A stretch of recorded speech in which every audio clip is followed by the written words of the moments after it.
So welcome back to the last episode of making a junk journal for Dephemerember for my dear friend Luise Heinzl. I hope in the meantime you have joined the fun and are making your own junk journal, either for someone else or for yourself.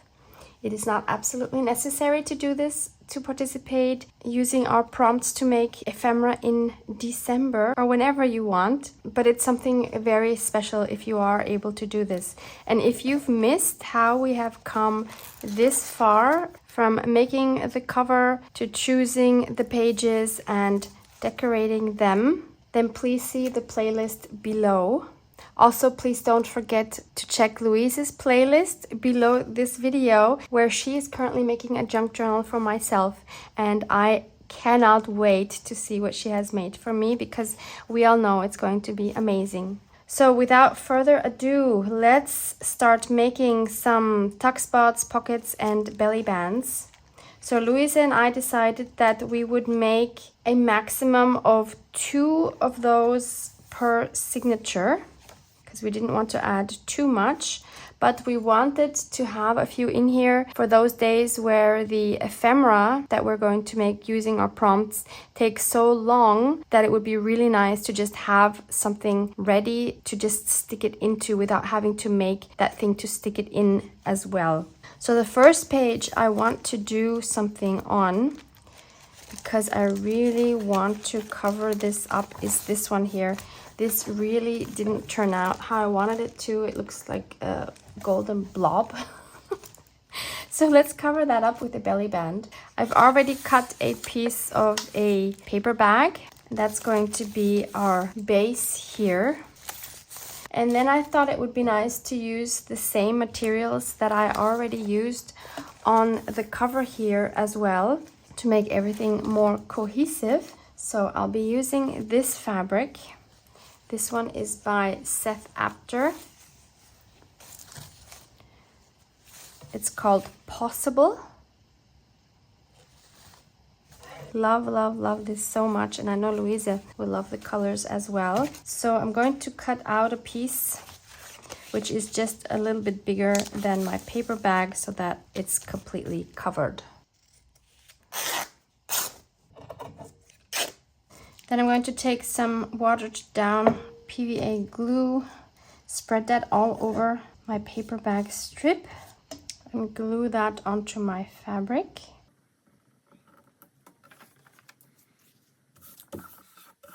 So basically this is the same thing we did for our hidden spine when we sewed in the signatures. And then I also want to add some pieces of the denim that I used here. I still have some pieces with the frayed edges even, but I'm thinking maybe we could make like a flower, because I have some other pieces left here. So this is from a pair of jeans I bought at a flea market, and wouldn't it be fun to cut some petal shapes and make a flower? Do we want them more round, or do we want them more, no, let's do them more oval, like that. Yeah, so I'll cut a few of those, and then let's see if we can form a flower. Maybe I'll cut some that are bigger, some that are smaller, something like this. But now I also want to fray the edges, and I think that will give them a little more definition, because the white from the threads inside I think is going to come out a little bit better, and it will make them look more distressed and raggedy, which is what we want. So I'm just going along the edges with my fabric scissors. So here's the difference between a frayed one and an unfrayed one. So when we arrange these frayed petals now, I just want to be sure not to have them all overlapping in the center, because that will create too much bulk. We also need to decide what to do for the middle of the flower. This is quite a huge flower, right? So then we can put the small ones. Oh, it looks so much better now that they're frayed. I love this look. I think it would look really cool if I managed to punch a hole here and add a large eyelet as the center. Do we first glue them down or punch the hole? No, let me punch the hole first. So I'll take my crocodile. Oh, okay, let's move this again. And punch the hole.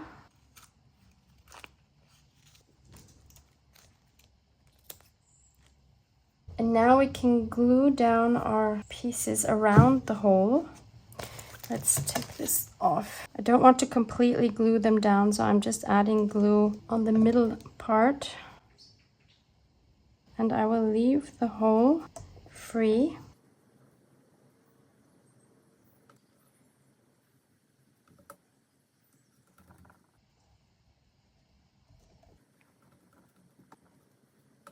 So now we can add small ones.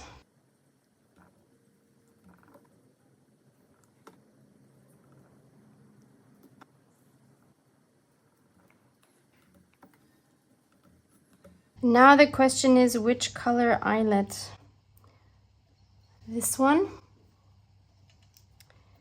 this one, or this one? Difficult. This one matches really well with the green here, and we have gold on the page, so that would work really well. This one, of course, works great with this color here, and this one, no, this is the least visible, although I do find it beautiful as well. I'll go for the gold. It's a bit of a stretch. How do we do this?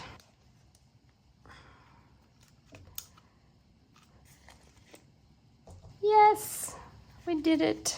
What I would have needed to do before I added the petals is to sew around the belly band.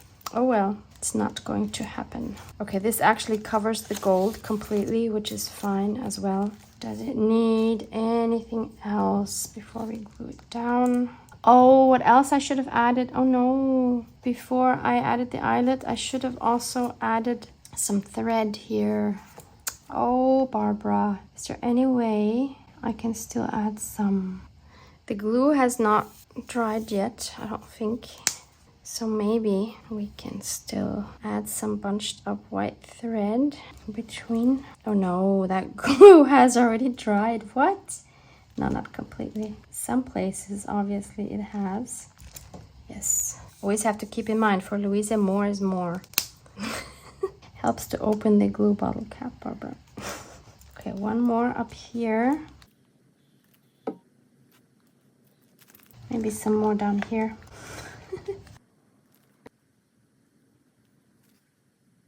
It needs some more there, and then we're good to go. Let's just peel this up. We can do it. Okay, let's glue the edges down.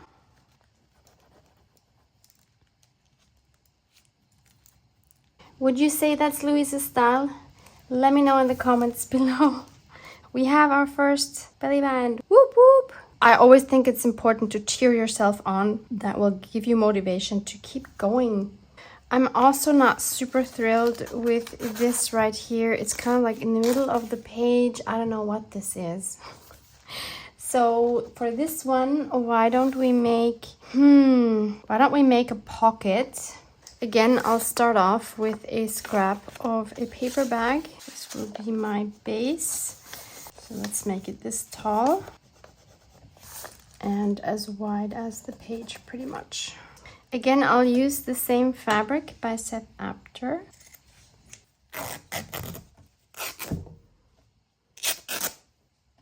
And we'll do exactly the same thing as before.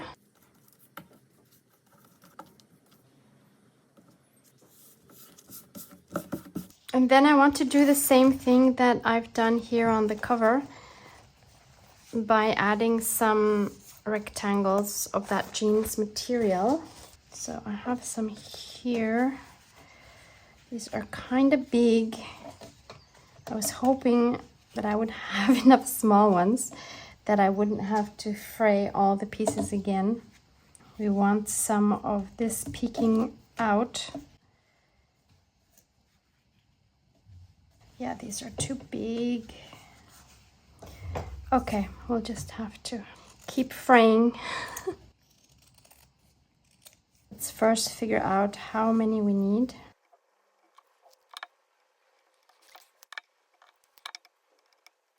So we're playing Tetris again.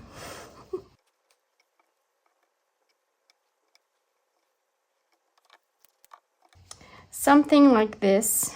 So I'll fray the edges of all of these, and then I will this time take them to the sewing machine and sew the white rectangle around each piece so that I have the same look as here. Although if you remember, if you've watched the making of the cover, for this one I first glued everything down and then just sewed the visible parts, but I think that is more challenging than just sewing each one individually. So I've also sewn around this piece twice with a black running stitch, and many fights with the sewing machine later I managed to sew around each of these pieces. Yeah, as you can see, I won the fights, but there was a lot of struggling. So, of course, I have no clue how this was before, so we're going to have to go through this again.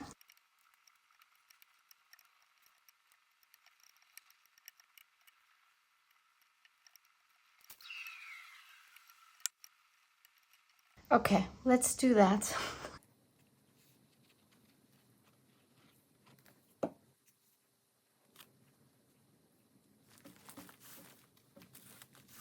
So we have our first pocket. Next, I want to make a tuck spot using this image here, which is the same image I have on the cover. On the cover, I printed it a bit smaller. And if you remember, I printed these on glossy vinyl sticker paper. I didn't mean to buy this. I meant to buy the holographic vinyl sticker paper, which is what Luise used. Mine is not holographic, but it's sticker paper. And on this side, I just experimented a little bit using Luise's techniques. So the first thing I want to do is cut out this flower shape. This kit from Luise is called Translucent Flower Whispers, I think. And you can find all of the kits that I used for the journal linked on my landing page, which is linked below this video. So I'll take another piece of the jeans and we'll add our petal to that. Just going to glue that straight on. I mean, it is a sticker, but I don't think it'll hold well on the jeans material.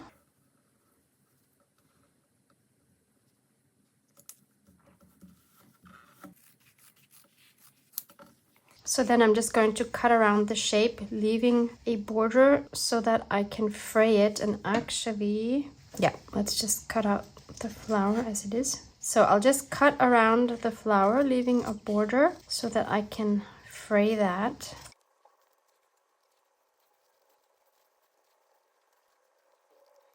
Let's do this.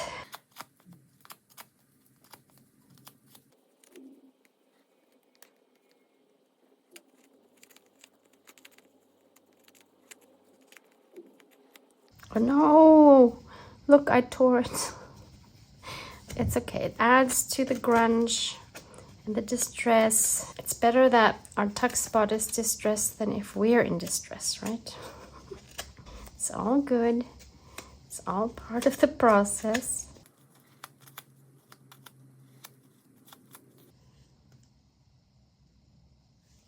So let's just glue this. Oh, the sticker is coming off. Oh no! What? Yeah, it's sticker paper, Barbara. What did you think? So, oh no, what do we do? This is coming off. No. Okay, let's glue the sticker backing down first. Oh no, now I completely tore it. Barbara. What I should have done is to take the backing off and then glue the sticker down. But we didn't do that, did we? Okay, so let's glue this down. Actually, it looks kind of cool with the tear. Let's glue it down a little crooked on purpose so that we see like the crack There's another tear here. Okay, let's add some glue on the sticker paper. Let's use this as an opportunity. Let's take the sticker off. Yeah, it's also tearing here. That's totally fine because we're going to make this look a lot more distressed now. It's all good. This is going to have a totally different look than I planned. But I think that's a good thing. Our sticker is off. So now this tears quite easily. Glue it down in fragments.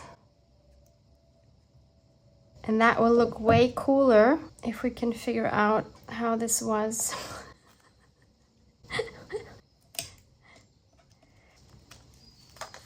It's quite scary to do this, I'm not gonna lie. Ah! Oh my goodness. See, no, I don't know where this was. How was this? Oh my goodness. So that's up there. This is a lot more fun than just gluing it down normally.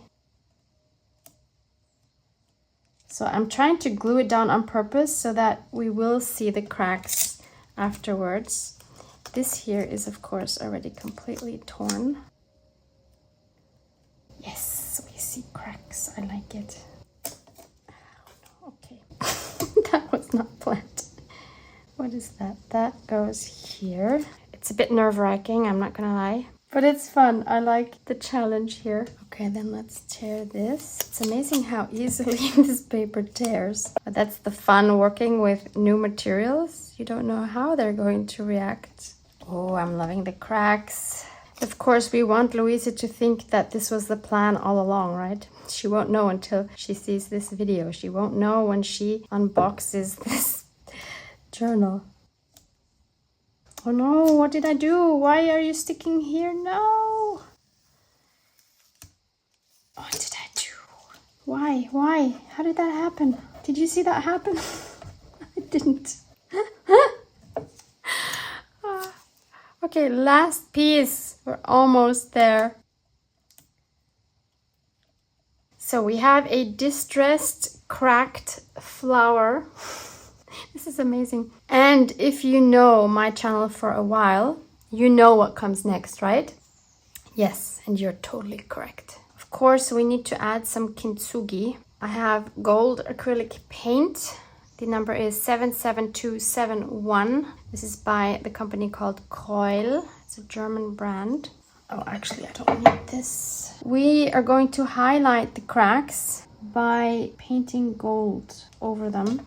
This is a Japanese philosophy where you embrace the history of a piece. Usually this is used in ceramics. And you glue pieces together so that the cracks stay visible and so that they actually make the piece more beautiful because it's not perfect and it's showing the story. It's kind of like with people. The more things we go through in life, these are our cracks, and the more we have, the more beautiful we become. We just have to embrace them because they make us who we are. And I just love, love, love the symbolism of that.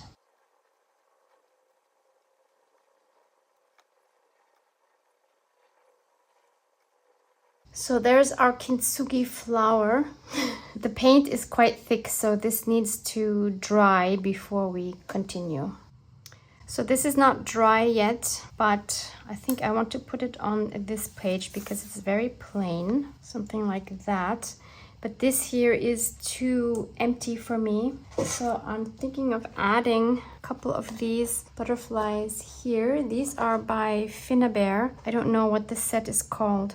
I've had this for many, many years. So let's take this big one and this one. And maybe we'll need a third one, I don't know yet. Let's add a writing board underneath to get an even surface. And I'll stamp them with my black archival ink. Let's have the smaller one facing the bigger one. Yes. And this will require gold splatters. We might as well splatter our flower while we're at it.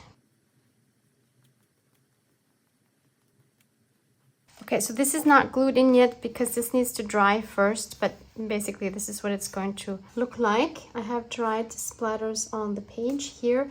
I'm a bit scared to use my heat gun on the vinyl, so I'd rather not ruin this. So I'm going to continue adding some more pockets and tuck spots, belly bands to some of the pages.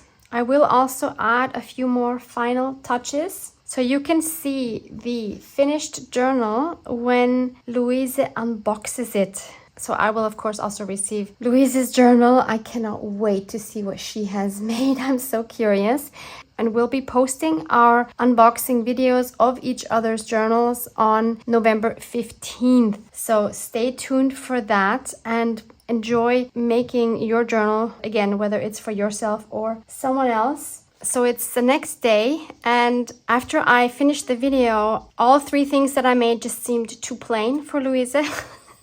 So I want to show you the additions that I made off camera, but I will explain what I did. So for this belly band, I have added these, wait, what are they called? Yeah, so they're called mica flakes, distressed mica flakes. I have a lot of them. I wanted to use them. I think it's Christmassy because it's kind of like glittery. And I applied them with my Liquitex matte gel. So now it looks a bit more festive and there's more going on, which I think is more Luise's taste.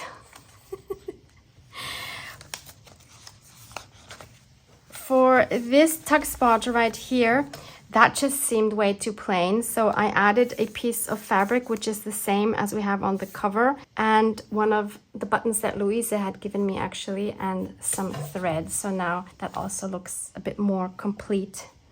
And finally, for the pocket that we made together, as you can see, I added 2 butterflies. I used these dies. They're framelets with the number 662269. The name of these is Flutter. And just in case you're not aware, regular framelets, yep, regular framelets cut through fabric if it's not too thick. So I don't think it would cut through jeans, but it cut through this fabric. So this is the same fabric that we have here and on the outside cover. And then I also cut the same butterfly with just regular cardstock, and then I glued them onto each other, inked up the edges, and added some white thread. And there's one more thing we're going to include with this journal. This is my collage fodder box, my scrap box. So Luise and I have decided to exchange 50 pieces of scraps, various sizes, and we're challenging ourselves to use at least 1 scrap per prompt. And at the end, because we'll have probably a different amount of scraps left over, we're going to decide to what amount of scraps we will make a new pile. So basically at the end, we'll each have a mixture of each other's scraps. So for example, I'll be supplementing the ones I received from Luise with some of my own. And then Luise and I will both have a giveaway at the end of Dephemerember where the winner will receive that scraps package. So that should be a lot of fun. So maybe you want to include some scraps with your journal if you're sending it to somebody else as well. But even if you're making a journal for yourself, why not choose some of your own scraps, put them separately, and then challenge yourself to use one of those every day. So this journal is actually done. I've added things to all the other pages. So I am so excited to send this to Luise along with her scraps. Oh my goodness. So be sure to check out Luise's video where she makes her tuck spots, pockets, etc. for my journal. Her playlist again is linked below, and have fun with your journal. Love you guys. Mwah! Mwah!